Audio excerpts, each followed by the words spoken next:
अस्सलामुअलैकुम guys, welcome in my new video. आज मैं इस वीडियो में आपको ट्रांसफार्मर रूटीन टेस्टिंग की लिस्ट में से turn ratio and check of phase displacement या वेक्टर ग्रुप के बारे में बताऊंगा। इस टेस्ट का रेफरेंस IEC 60076 क्लॉज नंबर 11.3 में दिया गया है। सबसे पहले ये जानना बहुत ज़रूरी है कि वेक्टर ग्रुप और फेज डिस्प्लेसमेंट क्या होता है और वेक्टर ग्रुप क्यों ज़रूरी है, और इस स्लाइड में आपको फेज डिस्प्लेसमेंट के बारे में बताऊंगा।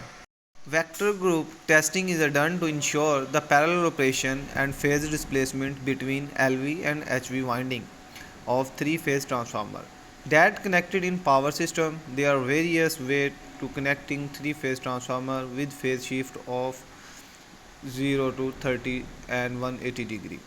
This phase shift is due to different way for connecting the primary and secondary winding of the transformer. To connect the various transformer, the secondary wave should be same for all the transformer, otherwise a large circulating current flow in system that may cause short circuit.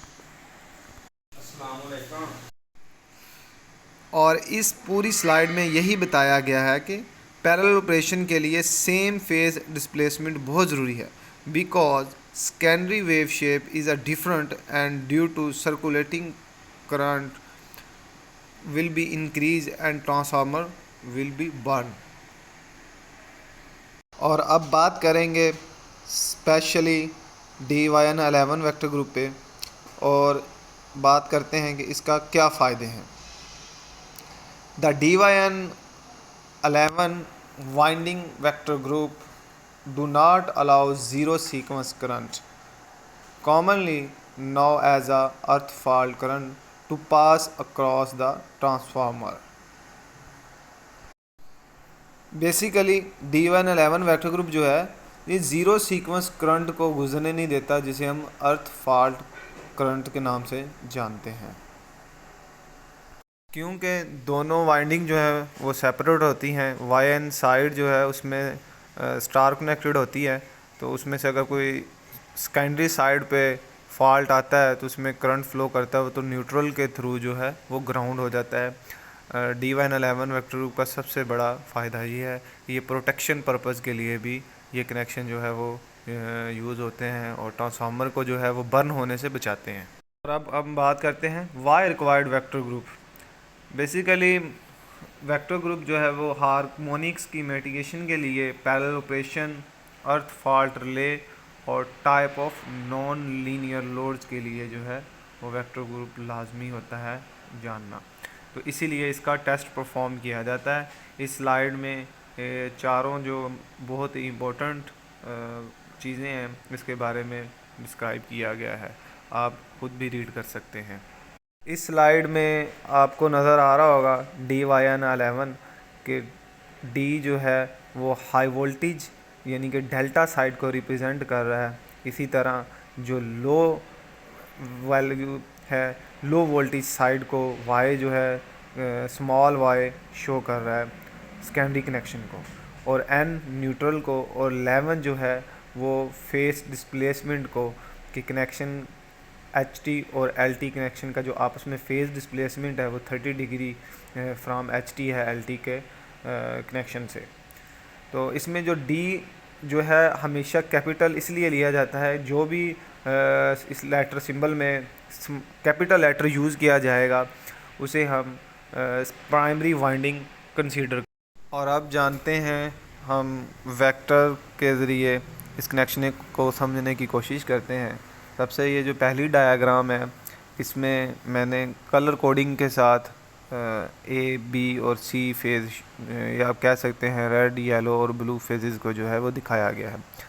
पहली diagram delta है और दूसरी star connected है, और ये circle लिया गया है। इसमें अकॉर्डिंग टू टाइम जो है वो क्लॉक लिया गया है। इसमें दोनों डिजिट्स के दरमियान 30 डिग्री का जो है वो एंगल है।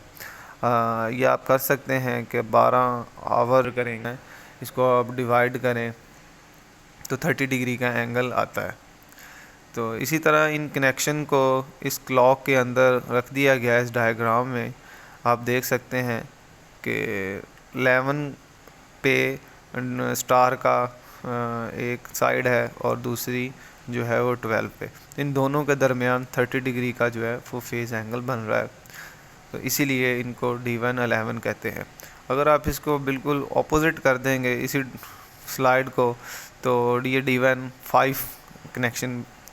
आगे जो स्लाइड है इसमें पिक्चर नंबर 4 पे आप देख सकते हैं कि बड़ा ए और छोटा सी इसमें से वोल्टेज माइनस हो रहे हैं, और बड़े ए और छोटा ए इसमें से वोल्टेज जो है वो प्लस हो रहे हैं।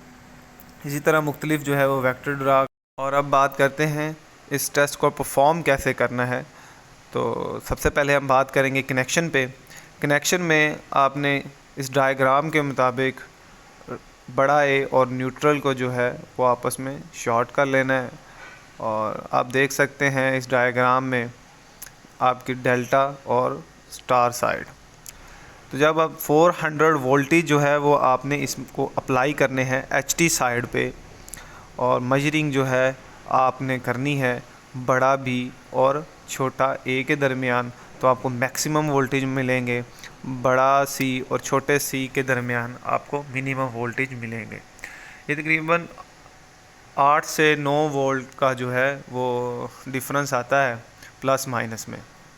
और इसी तरह हम इंश्योर कर सकते हैं कि बड़ा बी इक्वल टू बड़ा बी और छोटा सी, यानी कि इन दोनों वेक्टर्स के दरमियान आप वोल्टेज मेजर करेंगे तो 397 तक वोल्टेज आएंगे अगर आपने 400 वोल्टेज अप्लाई किए हुए तो।